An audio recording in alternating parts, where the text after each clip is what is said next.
Hey, my happy shiny puppies. This is Melody Fletcher, your go-to for everything law of attraction and reality creation.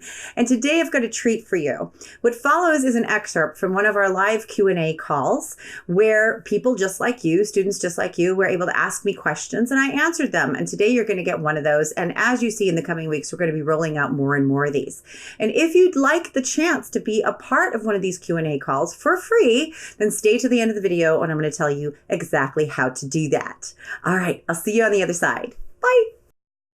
So the big question is this: how do we, those of us who feel deep down that we're much more powerful than we've been led to believe, and that there is something to this law of attraction stuff, actually create our own realities? What's the process of simply stepping into the reality of our choice? What about those of us who need this process to make logical, intellectual sense? My name is Melody Fletcher. You've got questions about the technology of reality, and I've got the answers. Welcome to my channel where the law of attraction finally makes some freaking sense. Hello. Hello. Hello. How do you say your name, sweetheart? No, it was perfect. Gail? Yeah, it's perfect. Okay, fantastic. All right. How can I help you today, sweetie? Actually, I have a very big problem to feel to conjure the feelings into my body. So when I want to experience the feeling of what I want to manifest, I can't quite get into the feeling. Actually, I can't even if I think of a good memory, it doesn't do anything inside my body. So I can't feel the feelings. Like if I think of my cat, or if I think of something good that happened in my life, I can't actually get the feeling into me, because I want to get the feeling in order to manifest what I want. And so I was wondering how you could help me with that. Okay, so a couple of questions for you right off the bat. When something is actually happening to you in the moment, do you feel it then? Yes.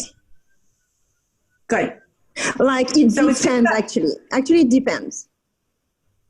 It depends. Do you feel the good and the bad, or what does it depend on?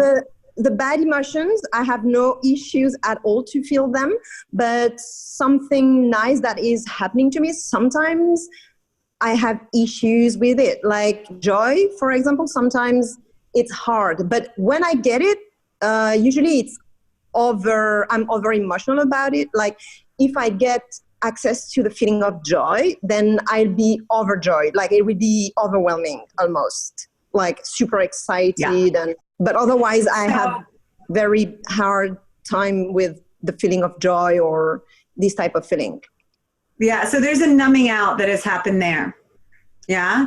Yeah. And what that is there's some kind of, and we won't have time to dig it up here together because that's a coaching session. Yeah? But there's some kind of fear in there that basically it's not okay for you to feel positive emotion.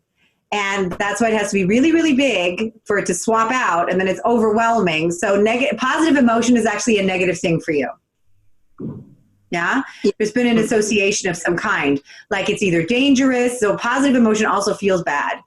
And so that's something that I would take a look at with gently poking at it to see what that's really about. What's the belief that's in there? What's going to happen if you feel positive emotion?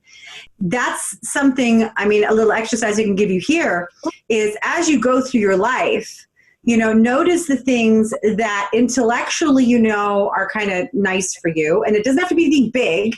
In fact, I would start with small, subtle things and kind of see if you can let yourself enjoy them in the moment. And that's why I would start with small, subtle things, because you don't want to trigger this heavily, then it won't be any good. You won't be able to do any shifts if you trigger it really big. So even if you just sit down with a nice cup of coffee, yeah, and you let yourself enjoy that, and then feel all of it, the comfort, the discomfort, all of it.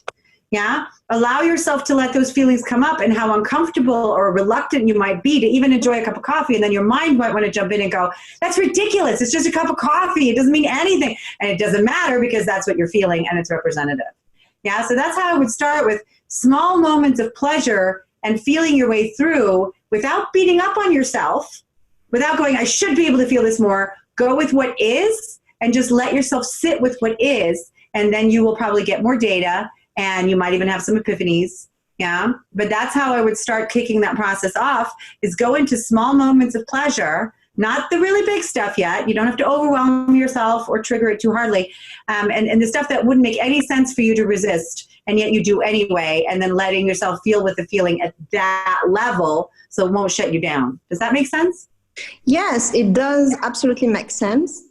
Also, so for the memory thing, like, because right now we were talking about when I do experience the actual experience, not the memory of it.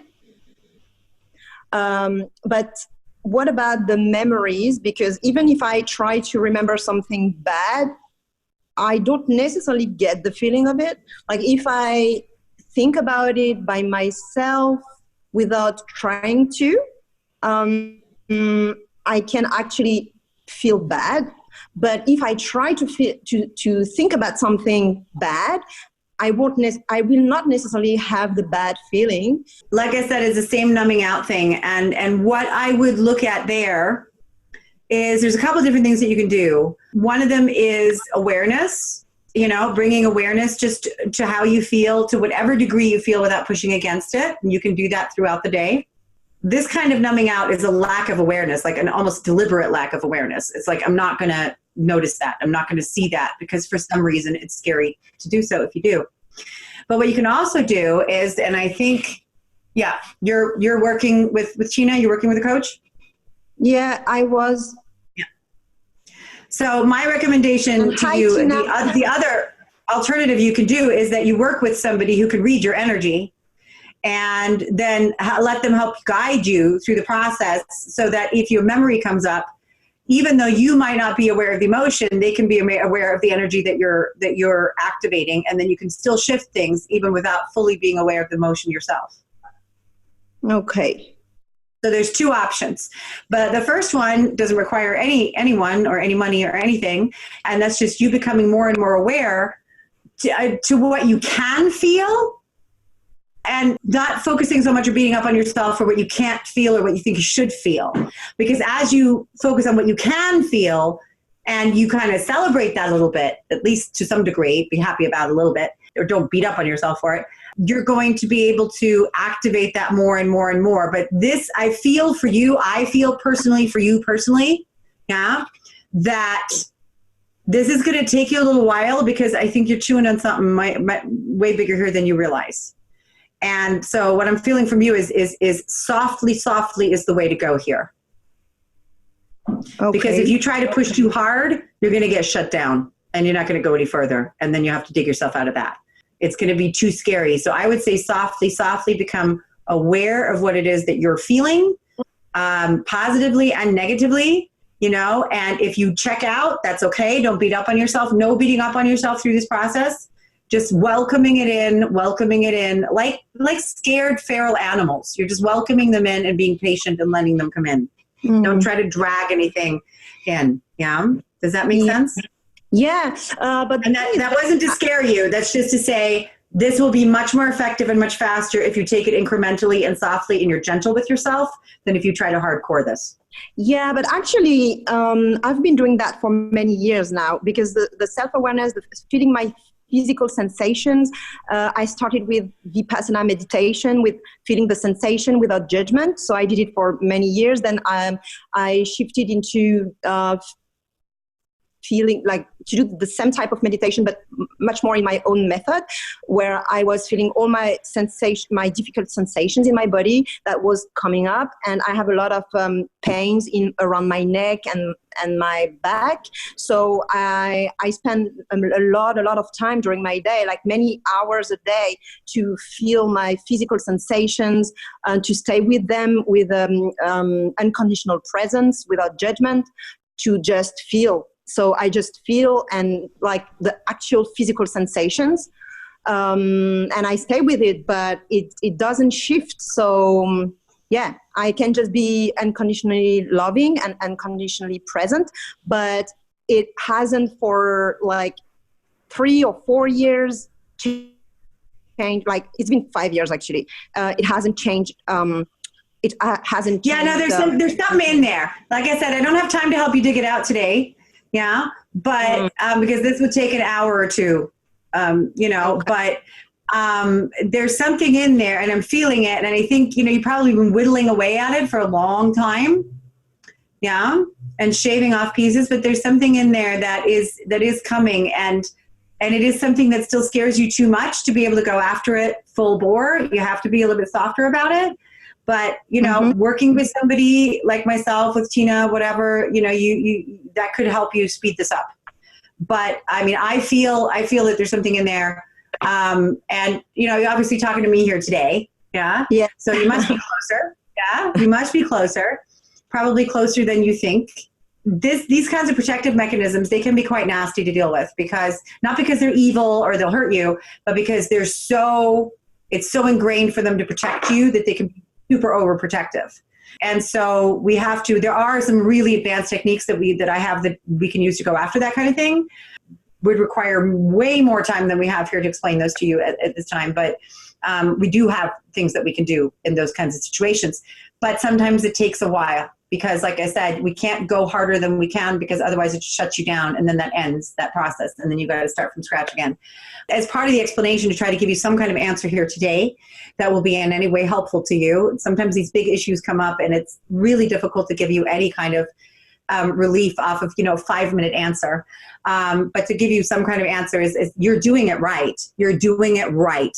I know it's taking way longer than you think it should, but I think the journey is bigger than you think it is. Okay.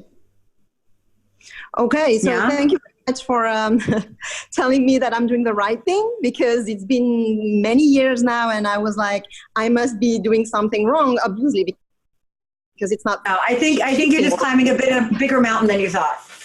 Okay. So I'm very glad I talked to you. So thank you very much. Thank you very much. You're welcome. Thanks for playing with me, Gail. Au revoir.